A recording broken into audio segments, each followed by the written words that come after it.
भारत में प्रथम थर पर अग्रणी स्वेच्छासेवी अनुष्ठान निष्ठा परिवार द्वारा आयोजित 51 दिनिया रेन ड्रप अल्ट्रा माराथन जनवरी 1 तारिख रु फेब्रुआरी 20 तारिख पर्यंत आयोजित आज उद्यापनी दिवस रे बरगड़ ब्लॉक अंतर्गत तालश्रीगिड़ा ग्राम रे जीवन सहयोग अनुष्ठान और निष्ठा परिवार मिलित आनुकूल्य रे एक स्वेच्छाकृत रक्तदान शिविर अनुष्ठित होइथिला। एही शिविर को मुख्य अतिथि भाव में सांबादिक उमेश चंद्र विश्वाल, सांबादिक प्रदीप पाढ़ी, स्थानीय सरपंच रिकन साहू जोगदे फिता काटी आनुष्ठानिक भाव में शिविर शुभारंभ करथिले। सर्वमोट 43 यूनिट रक्त बुर्ला रक्त भंडार द्वारा संगृहित होइथिला। एही शिविर को पूर्वतन विधायक श्री देवेश आचार्य मुख्य अतिथि भाव में जोगदे फिता काटी आनुष्ठानिक भाव में शुभारंभ करथिले। एही शिविररु बरगड़ रक्त भंडार द्वारा सर्वमोट 30 यूनिट रक्त संगृहित होइथिला। संपूर्ण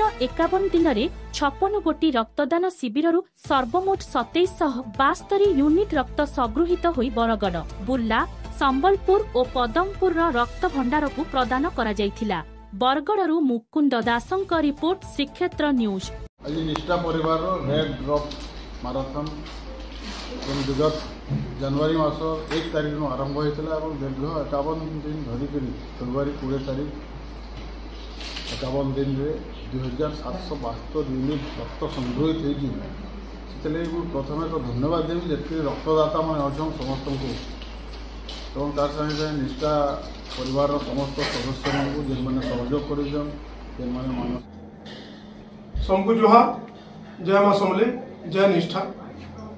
अग्रणी स्वेच्छासेवी अनुष्ठान निष्ठा परिवार द्वारा आयोजित 51 दिनिया रेड ड्रप अल्ट्रा माराथन आज तार अंतिम दिन थिला। आमर जानवर भारत में प्रथम थर लगी आम 51 दिन धरिकी बरगड़ जिलार भिन्न भिन्न स्थान रे प्रत्येक दिन रक्तदान शिविर अनुष्ठित होता।